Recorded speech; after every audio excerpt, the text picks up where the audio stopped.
So we've got the first engine into the arena, and there's one or two more behind, so that's good. We'll get them all in and get them lined up. It really is. I know it's very, very hot. You don't want to stand around the arena, but if you can, it's worth waiting to see the engines. I mean, at the end of the day, it's in the steam rally. And so once again, like the track, has been very, very lucky in Cheshire to have so many steam engines. Having said that, there's all quite a few that do come quite away on low loaders. But we'll let them just have a trundle round now, and then we'll tell you a bit more about them as we pass the commentary point.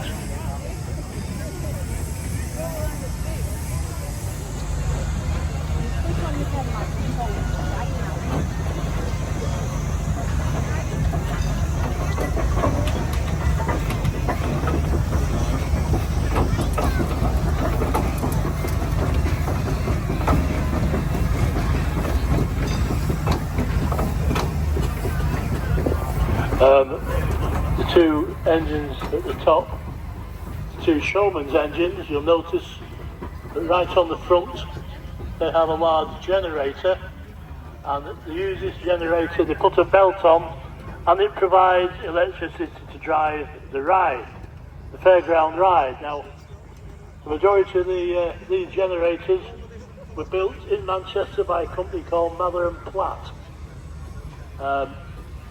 Also, nearly every steam engine has a gauge on it, and the majority of these gauges were built by a company called Budenbergs from Broadheath.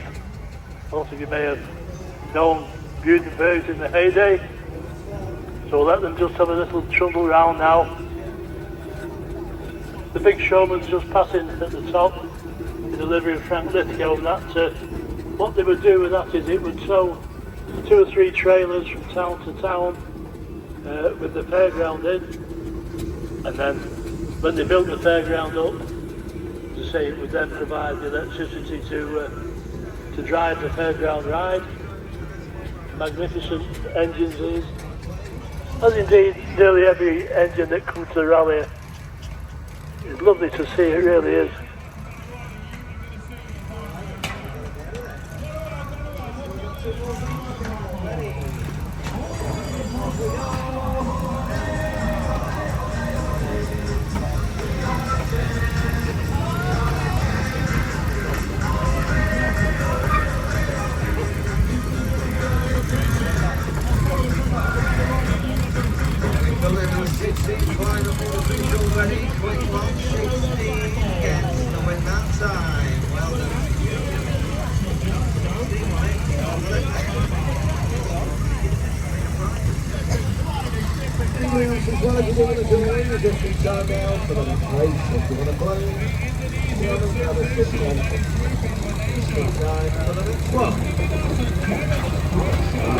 Just entering the arena now, we have a steam roller.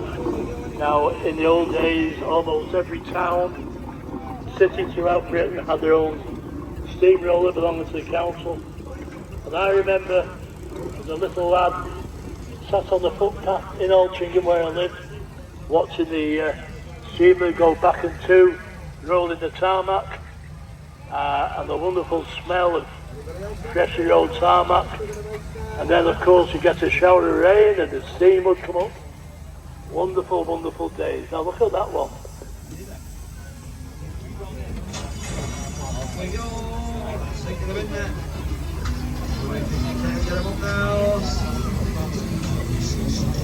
Yeah, so there we are. So that's the steam roller. Also following the steam roller, we have a steam lorry. Of course, there we go. The steam lorries, of course, were before the diesel lorries. He had a lovely steam roller, which is still about somewhere. His 2 sons, Roger and Jack, are in the steam game.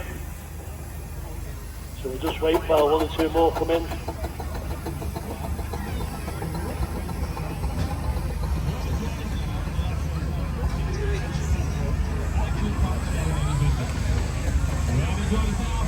On the park up for Burrell from down in Thetford in Norfolk, Charlie Burrell, prolific traction engine maker, still a very good museum down there. So this is a road locomotive. General purpose engine, built in 1912. Built 70 of these type of engines, but they were also converting into a roller as well. But it's an excised ball engine. It went on to 53 and it was in preservation. Isaac Ball, of course, in preservation movement, really well known from Kirkham, and there are still quite a lot of his engines in preservation. Rally the other weekend with 2 rollers that were excised at Ball. Big concern, road rolling, contracting, thrashing. So general purpose engine, does what it says on the tin, 3 speeds, so fairly quick down the road, and look at the big cylinder block on that. Supposed to be, is that 5 nominal horsepower? Yeah. We could talk about nominal horsepower and horsepower all the time. Now we've got a lovely, beautiful engine coming in alongside me. Dreadnought, as Bryn says, a showman's road locomotive, used for pulling the loads and the living wagons down the road, used for building up the fair. The second showman just comes in, you'll see on the back of it, it's got the pulley on the back to help build the loads up. And then of course, when the rides are up, they belt up to the big dynamo on the front and then generate for the fair. Now can you imagine you're in a little village in the middle of Cheshire and the local fair arrives and all of a sudden they bring electric light with them. It must have been absolutely incredible. Now we do have an honoured guest on here who is completely ignoring me.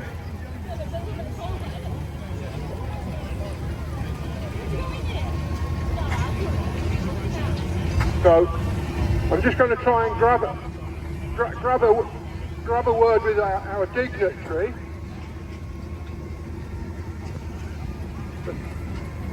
Completely ignored. Were probably the last working steam engines in the country. What tended to happen was the roller was retired when the driver retired.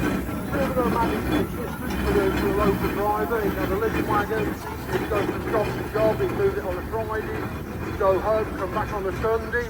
And who's going to tell me about it then? We've got 2 children here with grubby faces. You know nothing about it, you've just been told to get on it and drive. How did I get? What is it? 8 tonner? So 8 ton roller there, 1916, and cheating there because you put rubber on the rolls. Bit better down the road with that, I suspect. Somebody did say to me, it must be mad. We light a fire and then stand on top of it all week. Fantastic. Forest Station, Fowler, we're moving up to Leeds now. So John Fowler's Leeds. William Foster, we're going up to Lincoln now. Single cylinder, and I'm thinking this is definitely pre-1916. 1906, so really early engine, single cylinder. Most of the machines here are compound engines. This is a single cylinder. Now William Foster, one of their claim to fame was that the firm was responsible for building the first tank in the First World War. And if you see a Foster engine that was built after 1916, it has a little lozenge underneath of the First World War tank. Foden from just down the road in Sandbach, started off with traction drums and traction engines, very quickly moved into steam wagons. This is an overtype steam wagon. George, named after a very famous timber contractor down in Bedfordshire, Penston from Colmworth, and this is a timber tractor. So it has a winch on it, will be used in the woods for extracting timber, and then would be used to tow the pole wagon down the road. Evelyn and Porter, so Thomas Evelyn, he was famous for inventing or deciding that we could make self-propelled traction engines. The very first traction engines were portable, so they were towed by a horse, and Thomas Evelyn thought, well, that's a bit daft, why don't we make the engine do the work? And that's where this came from. Then Aveling and Porter, I'm going to say a 10-ton roller. 10 ton, not listening to me.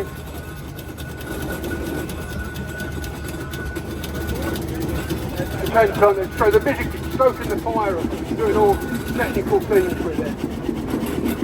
Again, single cylinder on it, steam one.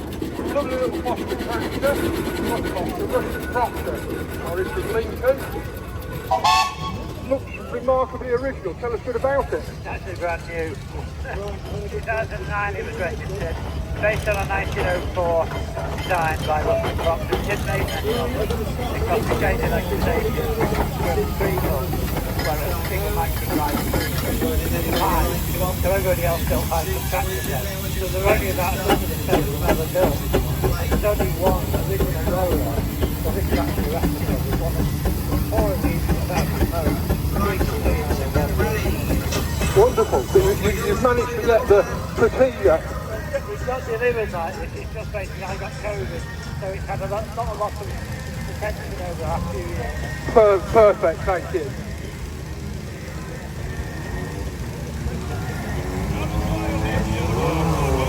Always beautifully turned out. Again, this Aveling, early risers, absolutely beautifully turned out. Completely ignoring me. But again, it's got the rubber on the rolls, just makes it a little bit easier down the road. Another Aveling and Porter, as I say, steam rollers were the last steam vehicles that were used on the road. And as I say, when the driver retired, they tended to retire the road roller. And I can remember in the 60s, up in Westland, the road roller still existed, it's been converted to a tractor. So that's 10-ton Aveling there, rusting up. Now we come on and it's being pulled across the field. One engine would move forward and then pull the implement back. And they're very big engines. I've always worked in pairs. A big engine, sir. Have you got the other one? Because they were delivered in pairs, weren't they? Yeah, and a lot went out to Africa, to Mozambique, all over the world, yeah. Wow, 90% of engines from Fowler went abroad, and that's when we were the workshop of the world. Absolutely stunning machine. What's it like to steer, young man? Very difficult, because some of them, the steering actually works the wrong way around, doesn't it? So you turn it to the left and it actually turns to the... Yeah, fantastic machine. Go and have a closer look at that. Well, look at this. It's Jonathan. Long time no see, mate. I will shake your hand. How are we? Very well, thank you. Tell us a bit about this. Well, it's not prototypical, but it does reflect a time when an engineering workshop could have produced a vehicle one-off for a customer or indeed for themselves as a run-around. It's in the guise of a built float, but it could have been perhaps used round an engineering work, round an estate or anything like that. And it's some great steam fun for me as well. Absolutely, and I believe the engine's out of the boat? It's designed for a boat. Half of it has actually been in a boat when it was a single cylinder. Now it's a twin cylinder, and although designed for a boat, the engine in its current state has only ever been used in this vehicle. Fantastic. Lovely to see you, Jonathan. We'll catch up again soon. Right, where are we going now? Round the back here, probably. Yeah, I'm doing some walking about in this field today. Go up and have another look at this roller. Dorothy.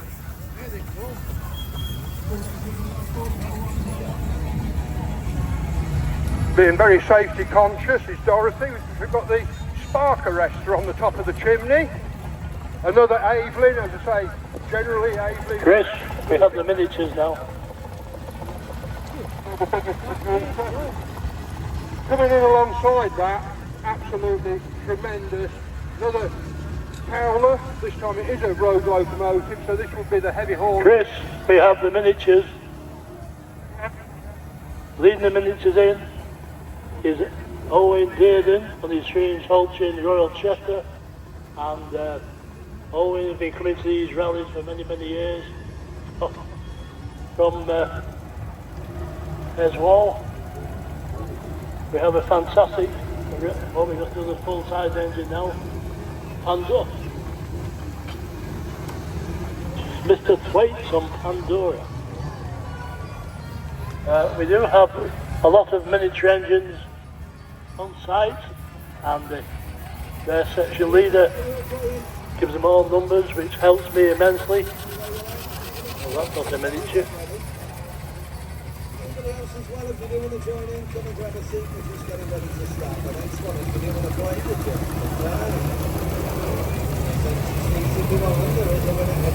Now then, back to miniatures. What number's that one? Number? You got a number, love? No. Number 14 then. Leslie Sue Riley with their 4-inch McLaren Maud, and they've hailed today from Stoke-on-Trent, would you believe? Well done. Number 16 is Darren Haddock, although it's Emma Ramsey on their 16 Savage, and they come from Northwich. I don't quite know what's going on here. These engines overtaking all sorts of things. Now let's have a look. Number 17, Michael Hurst with a 2-inch freelance roller, Little John. And would you believe, he comes all the way from Sheffield. Well done, sir. Nice folding. Oh, we know this man, don't we? How are you? Yes, Phil Houghton, of course, again, the man been coming for many, many years on his 6-inch Foden steam wagon, pride of Sandbach, and the Phil comes from Sandbach. Number 4 we have Rob Heath. Hello, Rob. On his 4-inch Beryl Supreme, and Rob again been coming to this rally many, many years from Stoke-on-Trent. Like the full size ones, they keep coming in. Join in, grab a seat any way you like. Anybody else then?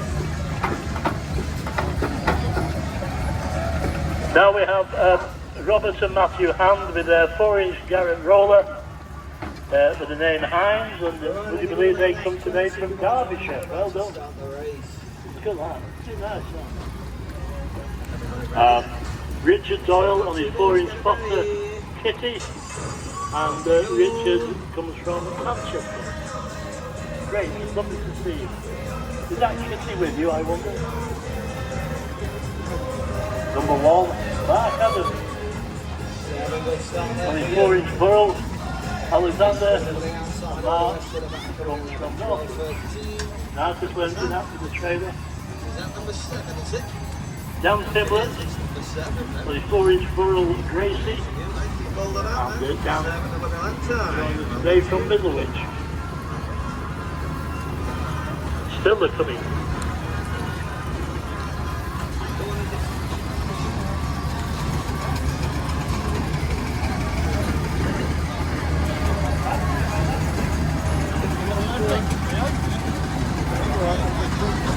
Oh, we've had that one, haven't we? Had that one.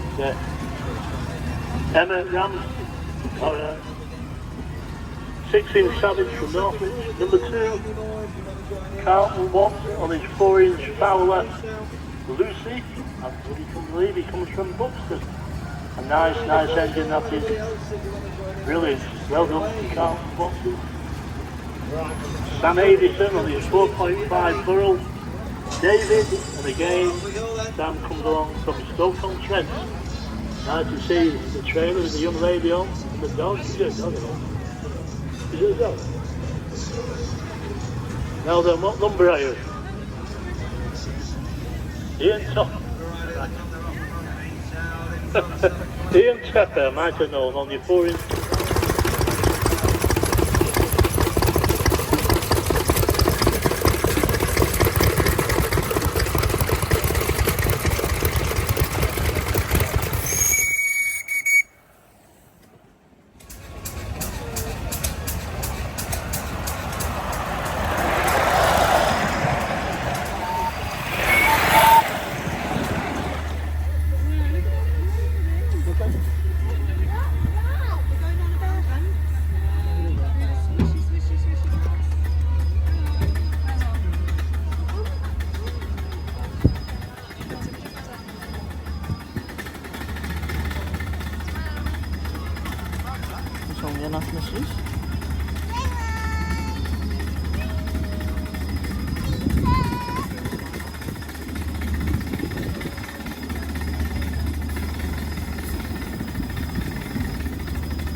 British Labour backed up. and the cooking piece comes off following that.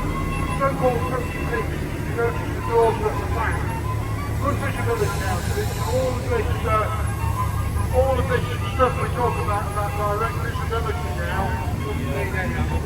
Right down to the traffic to Sandbach, Odin, very famous firm, we've seen Odin steam wagons, we've seen Odin French engines, Odin 4300 Cummins diesel engine in there, 10 axle lift on that, we've got a 32 Cody heavy on the stack on there. What we've got a twin slipper gearbox in there, proper gearbox, a Manx gearbox, absolutely lovely. And again, back in the day, you saw these up and down the M6 all the time. Nowadays, they show vehicles up. Absolutely lovely that. Sleepers had on the back, plated at 32 tons. Across to America now. A Kenworth. A K-Whopper. Cummins engineer. I don't quite know what the Silver Knight's doing on the front of it. It's not an engine, come up from Shropshire, typical American rig there, quality, double drive back axle, trim smacks up the back. Absolutely stunning. Followed by a bit later, Kenworth. Two big pipes, but I'm not sure those exhaust pipes are big enough. So we could have anything in there from a Caterpillar engine. So we've got a Caterpillar engine in there. Caterpillar engine, big yellow thing. Look at the size of that sleeper box on there. A proper interstater, that. Open load. So these guys in America would be away for weeks at a time.